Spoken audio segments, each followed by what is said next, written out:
Hey there, how you doing? Charlie Winters here with an update video for Sunday the 19th of November. Well, it's a Cheltenham horse racing tip update.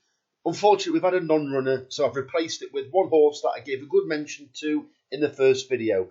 So if you're looking at this video, this is an update video. Ignore the previous video. This one is very similar, but I'm going to go through the selections very quickly. I'm just going to talk you straight through the selections. So it's a 30 pence, and as you can see, I've put the bet on. So 30 pence each way, lucky 15, and a 50 pence each way accumulator. And the time is just after 9 o'clock. So I do believe you will get best odds guaranteed on any race that is not an extra place race, which is just the first race you're looking at. So I gave Tedley a good mention in the first video. I did say it could have been flattered by its proximity to two decent horses. If it was flattered, it's probably not going to be good enough to come anywhere near the front three in this race. If it wasn't flattered and if it was genuine form, I think it's got every chance of filling that third place. So let me get into it. So the first selection is Tedley at 22 to 1 in the 10 past 1 at Cheltenham. If you can give this video a quick like or subscribe to the channel, that's great. So the rest of the selections are the same. So it's Rose of Arcadia at 13 to 2 in the 220 at Cheltenham. Lucia at 8 to 1 in the 330 at Cheltenham. And Walks Like the Man at 9 to 1. It's a very quick video. I'll tell you what I've also done in the last couple of days. You've heard the hoo-ha about the Chelsea and Man City and Everton. Well, Everton have just been deducted, I believe, is it 9 or 10 points for one break of the rules. And we're quite aware that a lot of these big spending clubs tend to get away with it or bending the rules. Well, it looks like something's going to happen to possibly Chelsea or Man City. Chelsea have already admitted to breaking the rules. The problem is, it's whether anything gets done to them this season or not. I'm expecting there to be uproar if they just get a fine, because clearly money isn't too much of an issue with that Todd Bowley, who's the is it the chairman or the CA or the owner, whatever you want to call him. So I think there could be a points deduction, and I do think they could give it them now to give them a chance of actually surviving relegation. I personally think they'll give them a hefty points deduction and they'll still survive. But what I have done is I've just had a small bet for Chelsea to finish in the bottom half of the Premiership. If people have got an opinion about this, you'll be far more qualified than me. Please leave it in the comment section. So currently they are in 9th place, which is basically one above the 11th is classed as bottom half. So I think a hefty points deduction could be coming. Is it going to come this season? I don't know.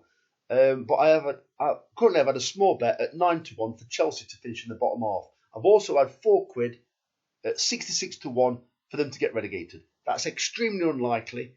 But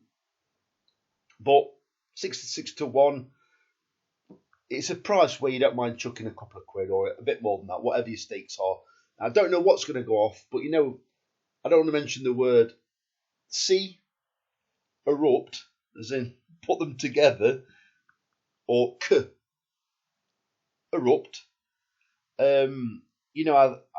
How C, erupt, where there's money involved, where these leagues are, and they tend to favour the big clubs, don't they, as you're well aware. Not saying Everton's a small club, but yeah. So I just think at a big price, it's worth having a couple of quid on Chelsea to underperform. So whether it's finishing the bottom half, relegated, or even in a match bet with another team that's close to them, that could be the more interesting bet. I haven't actually looked into that because I think a lot of the markets have been taken down.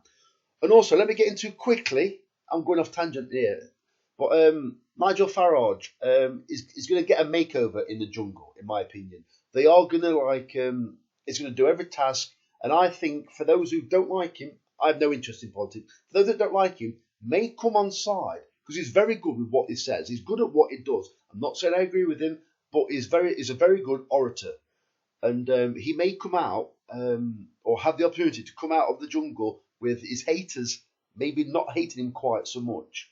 So what's he being lined up for? Well, is on about joining the Conservative Party. The Conservative Party is in turmoil. Once again, I am not interested in politics. It's two wings of the same bird. It doesn't matter. Yeah, it's all chaos. Conservatives, the well is empty. And if you remember Labour, when they left that note saying there's nothing left, yeah? So it doesn't matter, right? I'm not going to get into politics. I don't care about it. I haven't even got a television. So I think he's going to get a makeover. Could he become the next leader? Because clearly we know you don't need to get on that front bench. You don't need to be elected, yeah? Rishi Sunak's just appointed Dave Cameron as Foreign Secretary, yeah?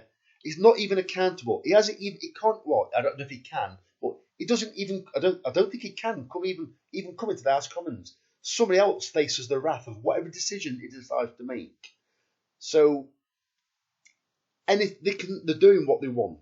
So is it worth a couple of quid on Farage to be what? The next Prime Minister? You might think I'm crazy, but it's only 25 to 1.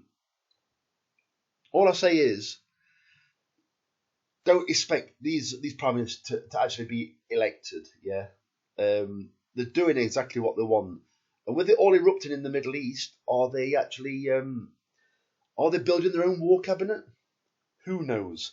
So, on that very odd note, I'll leave you to it. Enjoy your Sunday. So the very best of luck. Charlie Conspiratorist or Conspiracy Winters over and out. Cheers, mate.